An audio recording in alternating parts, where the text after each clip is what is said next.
We are in the midst of a pandemic that has created both a public health crisis and an economic crisis in America and the world, disrupting many facets of life, including education, worship, and mental health, challenging hospital systems, and causing a worldwide economic slowdown. Recently, we reached two grim milestones: 1 million deaths attributed to the disease worldwide, and over 200,000 deaths in the US.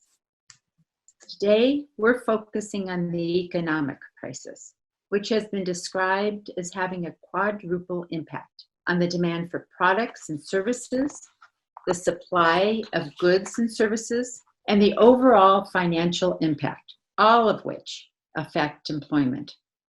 While Hudson offers a small view of these quadruple impact scenarios, it is nonetheless representative of these issues. To explain further, we will hear from three representatives of Hudson Job Search, which is a nonprofit organization founded in 1982 for the sole purpose of helping local job searchers find employment. Please welcome Jim Ahern, Mike Polovic, and Maura McDonald, who will discuss the pandemic's impact on the efforts of Hudson Job Search. Okay, Jim, hey, let's start. Kathy, why don't you introduce yourself? Who are you? Oh, who am I? I'm the narrator. There you go. I'm the monitor here in Thomas, and I am here to just, moderate. Okay, good. Okay. Cool. All right, Jim, let's talk Yes. about the effect of COVID on employment in 2020. Well, you did a nice introduction from 10,000 feet and what's happened around the world. I think we still like to stick with a little bit big picture because we've had 6 or 7 months now, and there's been a lot of data and a lot of really interesting and historical things that have happened this year, unfortunately. Employment grew higher in 3 months than it did unemployment grew higher in 3 months than it did in the 3 years of the Great Recession. We've never seen that kind of a spike, a downward spike. Several industries and related companies shed workers due to the government-ordered shutdowns. In March through May, the private sector payrolls reported losing 22 million jobs. Totally unprecedented. The government made efforts to try and mitigate this disaster, and they passed the CARES Act, which was passed to enhance and extend traditional unemployment benefits. And without getting into all the details, the new program cast a wider net in terms of amounts paid out and the length of the payments. One unintended consequence of this program was that some furloughed workers were being paid more than they were making, and when workers tried to get them, or employers tried to get them back, they hesitated and when they were called. Anyway, the program, in an unprecedented move, though, also recognized and gave special consideration to those unemployed due to direct impact of COVID illness or just testing positive. As Kathy alluded to in her introduction, the pandemic has created an economic crisis resulting in demand shock, mostly resulting from the quarantine, unemployment, and resultant income scare. A supply shock due to lockdowns, manufacturing process interruptions, and a reliance we've had on international trade and international manufacturing. Their supplies have been still causing some issues today. And lastly, all of it adds up to a financial shock that all happened at once. Wow. Yeah, it's pretty, as I said a couple of times, everything is unprecedented this year. Just in looking at U.S. manufacturing, production reports show a significant drop in March and April in this 13 million employee segment of the economy. For the most part, these are not jobs that can be done remotely, thus adding to the supply shock and unemployment. Also looking at the upswing, there was an upswing in Chapter 11 bankruptcies. Much larger companies didn't fare too bad, and that many took a route that potentially benefited their organization by doing a reorganization or some restructuring. But some of the smaller companies have often opted for closure. Lastly, new business starts in January and February were within normal limits, but heading into March, it fell off significantly. Happily, and for many people, surprisingly, startups are back to absolute normal in August. Maybe there's a backlog of folks that were waiting until there was less uncertainty, or maybe people saw an opportunity in markets that weren't created, that weren't around before. Either way, it's pretty interesting. So, for job seekers, Mm-hmm. are there more or fewer opportunities for jobs? Well, that's now? a good question. If you're unemployed, you have some perceptions of what's going on. But as a comparison, in January and February, we were doing well from all economic and employment perspectives. But following months can pretty confidently be blamed on the world pandemic. But without any jobs and job-seeking post in February of 2020, it was normal, needs to clarify what companies were hiring March through May. They were. It is and is a serious miscalculation by job seekers to generalize during this time that job seeking seems like a hopeless situation. It probably will be hopeless if you believe it is. Of course, there's a lot of uncertainty, but doing all the right job seeking activities with the right frequency still produce jobs that we saw all the way through that period of time, at least from our perspective in Hudson Job Search. Oh, that's great. So, Couple other things. Many companies have stated they still need to fill essential roles. There's too much pain in keeping openings for too long. Monster.com has recently reported that there has been a jump in teacher postings. I think a lot of it's due to the fact that when they're come July and August, somebody has to stay home. The kids are staying home, going to school from home. So there's been a number of openings. and also retirements. Oh, yes, Some absolutely. Some early retirements. Some big companies. Yes, are just done. They're not going to go back. I know somebody who did that. Right. He Yeah. just said, no, I'm not doing it. Yeah. Someone who's a vice president or in HR at Goodyear, and he was saying that he was surprised at the number of retirements in July and August that maybe they anticipate were going to happen at the end of the year, but they happened early, which caused more openings. In total, in August, the U.S. has recovered now about half of the 22 million jobs as of August. But starting in July, COVID actually created some jobs.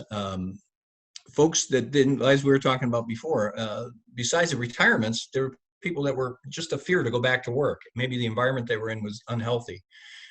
And while workers were cautious about hiring in March and April, needed openings are still unfilled. And they believe at some point in time, you don't want to be the last to hire try and find good candidates when you're waiting too long. Right. Oh my goodness. Yes. Yeah. So how is it, the pandemic, how has it impacted the job search process in general? And then the second question to that is, how are some jobs impacted more than others? Okay. Yeah. Mike is going to cover certainly some of this in his segment. The worst of it for job seekers occurred in March and April, when while there were job postings were out there, many applications for job seekers at the time were ignored. I wish companies, maybe tough time then, but I wish companies overall would do a better job of just increasing their level of communication with job seekers out there. But it's especially bad in these months. But in their defense, I think some HR folks during these months were taking care of existing employees who were downsizing, moving work to home, and we're trying to deal with employee safety issues, probably just to name a few, and that being able to hold back on dealing with new hires is probably fairly easy during those couple of months. What also affected job seekers was if they did get an interview, it wasn't going to be in person, so they had to figure out something else Mike's going to talk about here. Live face-to-face networking stopped for almost all job seekers. In Hudson Job Search, we no longer have our first and third Monday night meetings. So we've gone to Zoom meetings. I never even knew what Zoom was until March. Now it's a favorite word. And speaking of Monday night meetings, check out our website, hudsonjobsearch.org, if you want to see what speakers we have coming and how to get enrolled in that Zoom meeting. Again, on networking, just because live face-to-face meetings and events are not limited, networking is still the #1 mechanism to find a job, the #1 behavior you can do. I just read something that said that when you have a personal referral, usually as a result of networking, you have a 40% chance of getting an interview versus a standard online application, attach your resume, you have a 4 to 5% chance of getting an interview. With virtual interviewing being the norm, don't underplan for this type of interview. Hey, one tip, I heard an HR person say that they're now added a question to their interview process, and that is, what have you been doing during your pandemic time job search? Probably want to prepare for that one. And lastly, while in the phase of accepting a job, me personally, I don't think, where some people have been worried that they will be at a significant disadvantage in negotiating salary, I don't think that's going to necessarily occur at this time. You asked a question about what industries are impacted the most. Yes, jobs in particular are impacted. Jobs and industries, but some were hit dramatically. Those hit the hardest: restaurants, hospitality, hotel, resorts, in-person entertainment, travel, commercial real estate. People going home, the prospects of commercial real estate down the road are going to be different. And colleges. Colleges are finding out that they are exposing at-home learning, and those are, tuition's pretty high, and they're going to have to be more competitive, I think. We'll see. Small businesses with small margins and shopping malls, retail, gyms, all that had a tough go. If you're targeting those industries, one thing I think you need to do your homework on the industry and also do your homework on the company, because you may find yourself in a situation where you get hired and then looking for a job again in the very near future. The winners, it's interesting. E-commerce, unbelievable. Amazon is a hiring machine right now. Yeah. They're hiring tens of thousands of people all across the country, probably even more than that. Logistics, video conferencing, Zoom is now a much bigger company than it was last year at this time. Entertainment streaming, software companies, government services have been hiring. Biotechnology and healthcare is now starting to pick up since most elective surgeries and all the things going on in hospitals was very limited. So they're starting to pick up again. Okay, great. Well, Mike or Maura, do you have anything to say, to add to this or to expand on? I think the only thing that I would just really emphasize is just the fact that, we need to encourage job seekers to realize that there are those opportunities out there, that it's not as doom and gloom as the unemployment numbers might look like. The employers, as Jim mentioned, the employers, because of attrition, because of some growth needs in certain areas, they're looking for people. They're looking for good hires, and people need to keep eating the bushes, keep doing their networking, and keep moving forward with their job search process. Absolutely. Yeah. We're seeing and information and even among our networking and the folks that we're talking to, the jobs are out there. It's just different, but the jobs are still out there. Mike, let's talk about how Hudson Job Search has adapted to this pandemic. What has HJS done differently since COVID? Well, the first thing, as Jim mentioned earlier, is we stopped our in-person meetings, and we quickly transitioned to Zoom meetings. That was a big transition, but interestingly enough, it's been very successful. We've found we haven't lost in terms of participation. We've still had good participation, and Zoom is such an amazing platform. It still allows us to have interactive opportunities with the attendees. We can do breakout rooms with the attendees, so it still offers a fair amount of interaction between the speakers and the attendees themselves. Great. Okay. So are you seeing more or fewer job seekers asking for help? You know, the really interesting thing is, and I spent some time looking at our data, the overall attendees has pretty much remained what it was prior to the pandemic starting.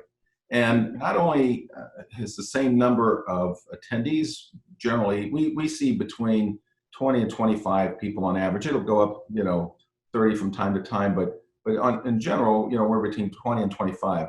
The other interesting thing is the success rate of those candidates. We probably place about 10% of the attendees per month. And that success rate has maintained itself as well. And in fact, going to Jim's point about the increase in or the decrease in unemployment levels, in August we had about a 40% placement rate. So again, and just a couple of examples, we had I know of two particular candidates that were unemployed back in the prime of the economy. Right? They'd been out, both of them, about 19 months, and both of them have just recently gotten employed. During the height of this recession. So, the opportunities are out there. These folks continue to work, follow the procedures, follow the guidance of their advisors, follow the procedures that we've laid out, and they were successful. And so it just goes to show that you've got, forget conventional wisdom, right? Conventional wisdom is there's no opportunities out there right now. But these folks, they didn't listen to that. They went out, they did their thing, and they were successful. That's great. So are job seekers different now than they were? I don't know that they're different so much, but they have to go about the process differently, right? And this is one of the things that we really try to work with them on. It's really easy during this pandemic to get used to being in sweatpants and t-shirts and taking things pretty casually, and even the networking. We encourage people to network virtually, just as and just as employers are using Zoom and other video means to interview. We're trying to get people to make the transition that, listen, just because it's on video, just because it's on a camera or on your computer screen, that's you still have to make that positive first impression, just like you would in an actual interview. So, but it's even more complex now, because before you just had to worry about, having, proper clothing, your appearance being nice. But now with the video process and the whole Zoom process, you need to be concerned about your lighting. You need to be concerned about It is so true. There are so many things to think about. Yeah. Right. You have to concern yourself with outside noise. You have to concern yourself with the background. There's so much, and it's very easy because people have been kind of complacent in terms of attire and in terms of being much more relaxed. It's trying to get people to say, okay, look at how you're coming across on the video screen, and how's your sound, different things. And so we're trying to teach them different techniques on how they can be as professional on camera as they would be in an actual interview. That's great. All right. Was there anything else, Mike, that you wanted to say about this topic? No, I think that the big thing for us is just getting people to reject conventional wisdom. One thing I do want to add is I think it's brought some technology to the masses that was existing on college campuses. I have a daughter who's a recent college grad in the last year, and I was just thinking, when she interviewed for her internship back in 2017, it was all Zoom interviews. It was all taped things that she had to submit. And that was 3 years ago, so it's just coming to the rest of us now. Wow. That's really good. We're catching up, huh? Jim, is there anything you'd like to add? No, I think that people, I think you meant it before, but it's worth mentioning again, is underestimating the little things that will distract. If nothing else, this little camera that's right up there, it's one thing if you're looking at a bunch of people on the screen, but if you're talking to, being interviewed, and you're looking down here talking to somebody, the person who's thinking about hiring you may say, oh, well, they're not looking at the camera, but they may be unconsciously going, they're not looking at me in the eye. And so that's body language. And so, you got to work the best you can to be yourself, but also be seen and don't have anything distracting. Because I think the bar is going to be constantly raised when more and more people are being interviewed. And a lot of companies are going, you know what, this is pretty, we've hired people and it's worked out great and we're happy with them, not seeing them face to face. And so it's probably going to be done more and more. Wouldn't you think, Mike or Maura? Yeah, absolutely. There are many employers that won't go back to conventional interviewing. I mean, this is so efficient from a time standpoint, from being able to reach out to candidates, It's cheaper too. Cost If you have to savings. pay That's people my to first fly. thought. What? Absolutely. Cheaper. Yeah. And yeah, if you say we need to get this job, hired, and you're going to commit to, we're going to interview 10, 15 people to find the best. It's a bigger deal in the planning stages to see 10, 15 people in person. Right. Yeah, logistically, it's a dream for employers, and even for candidates, for that matter. Yeah. You could put two candidates together on the screen and just ask them the same question. How would that be? Never mind. Never want to go there. Definitely not. Okay, shall we move on to advisors? Absolutely. Are we ready for that? Okay, Maura, why did you become a Hudson Job Search advisor?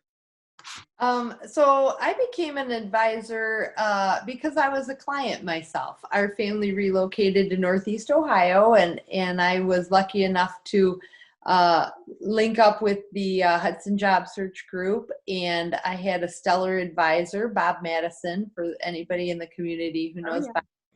And he asked me if I would consider, volunteering and being an advisor when I landed. He had good faith in me, and so I did. And when you say why, I think all of us, it's that connection to the community. It's the giving back. This is a hard point in people's lives. This is really tough for people. And when you've walked in those shoes and you understand, some of what they're going through, it feels really good to be able to connect with people and give back and help people along and tell them it's going to be okay. You're going to be fine. Your time's coming. It's okay. And for job seekers to know there's a whole group of people who have their back. That's important. Yes. Okay, so what is the role of a Hudson Job Search advisor? So our role is to be certainly offer encouragement. We help our clients with resumes. We help them with marketing plans, as Mike talked about, interviewing and interviewing skills, networking skills, but also to, I think, be part cheerleader, part, advisor, in terms of just kind of keeping their spirits up and staying positive. It's some project management skills on our behalf, holding people to deadlines and helping them walk through the process, because it is a process and there are steps. You can mix them up a little bit, but for the most part, you kind of got to start with a resume and build out from there. And so keeping people on task and in a good, encouraging way at a difficult time in their life. So how are things different now than pre-pandemic? I'd say, as we talked about, we're still seeing a lot of good numbers coming through. We're seeing, people come through and have placement and have opportunities. The networking is certainly different, but a lot is still the same. Okay. Some things don't change, huh? The necessary parts of it all. So, Jim and Mike, what do you have to add to this section? Well, I have to, Maura touched on it, but I think that there's a lot of folks that one of the things that they admit to us is that I really needed someone to hold me accountable.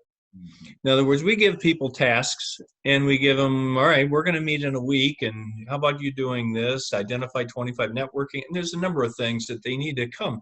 And it's easy to kind of convince yourself, I'll get to it. But when someone's volunteering their time, like Maura, to meet with you in a week, and you don't do what you agreed to do in the last meeting. Some people do it because, all right, I'm not showing up and say I forgot or I didn't want to do it.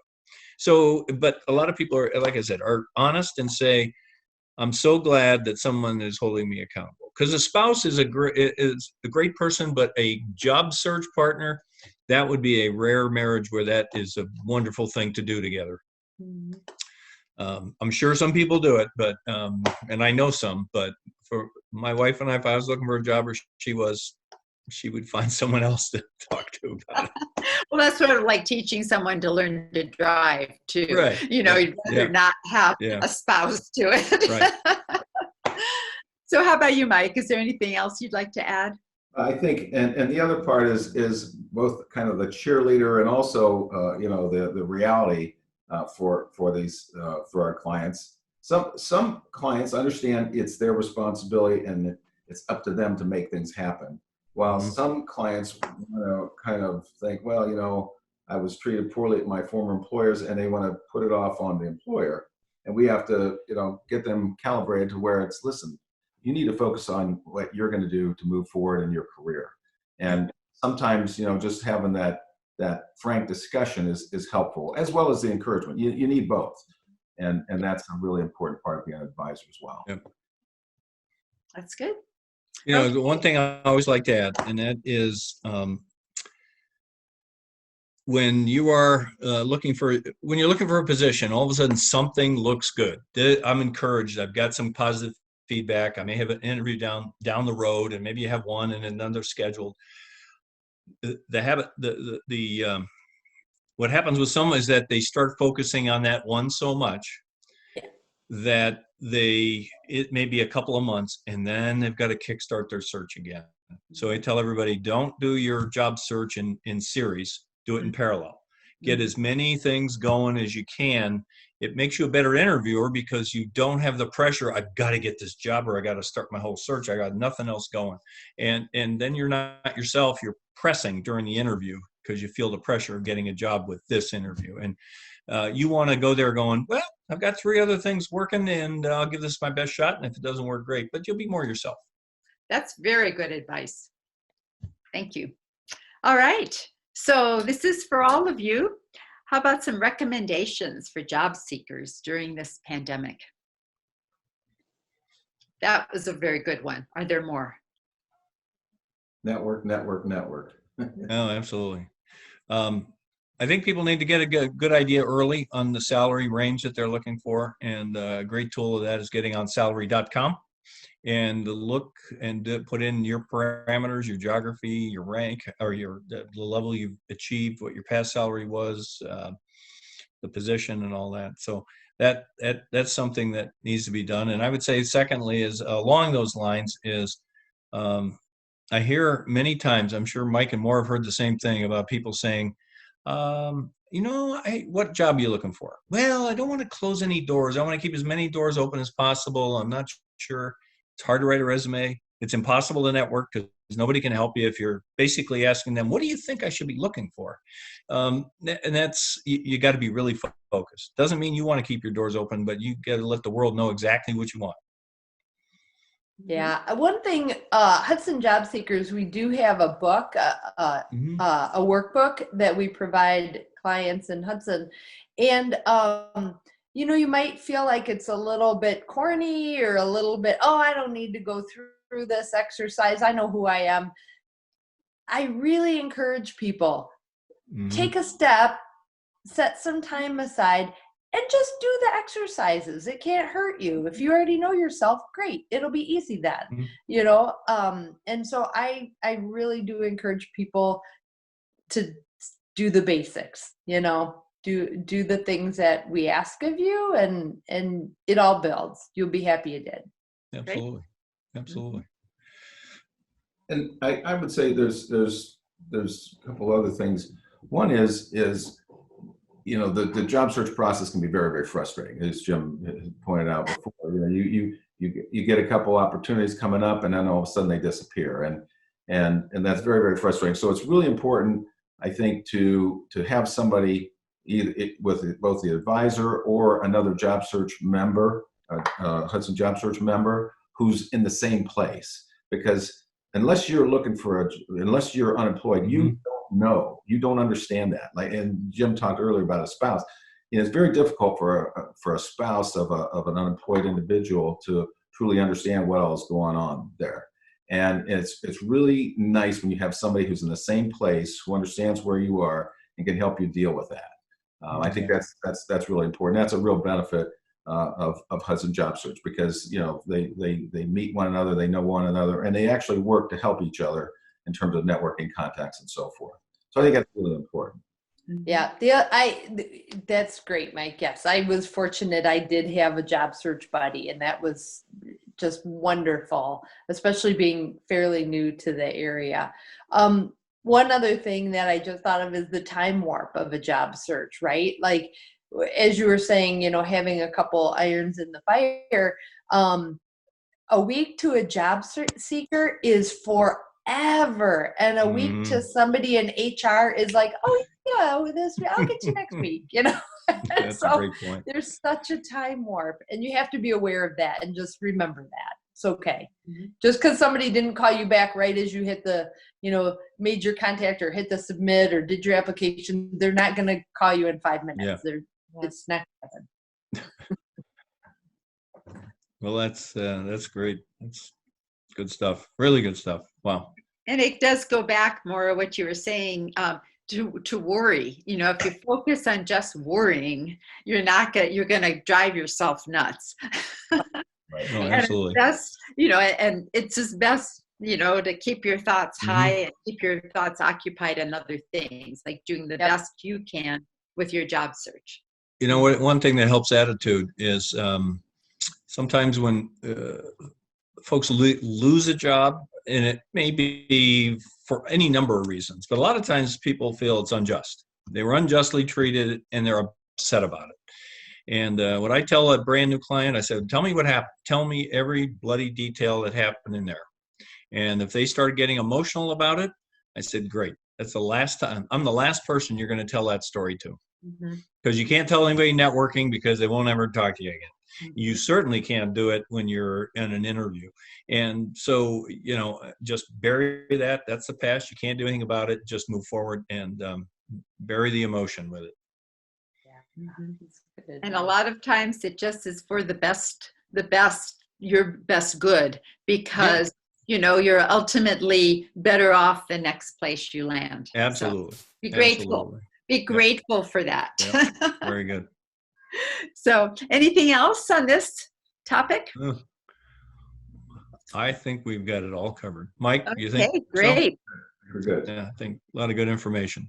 Well, it is really great. And what you said, Jim, about attitude is so very important, because focusing on worry, focusing on stress, whatever you're focused on that makes you more upset is not going to get you to where you want to go. So what you want to do is focus on the best possible outcome of your job search.